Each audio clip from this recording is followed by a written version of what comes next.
Szevasztok, Wilson vagyok, és most arról szeretnék beszélni, hogy a Sárga Kazi Forever nevezetű csatornán milyen fajta videókat fogok felrakni. Először is sárga kazettás Famiclone gépeket nek a bemutatóját, és nagyon sok sárga kazettás játékot fogok bemutatni.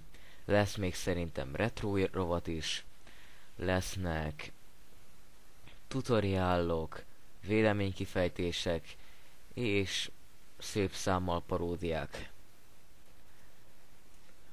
Lehet, hogyha elég sok rozettám lesz, akkor csinálok webshop,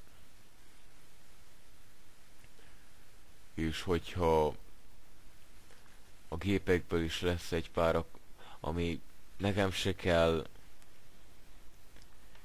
mivel már van ilyen, akkor lehet, hogy azt is eladok. Körülbelül hetente olyan 4 videó várható, de ezt még nem ígérem biztosra. És körülbelül most ennyi. Köszönöm, hogy megnézted. Sziasztok!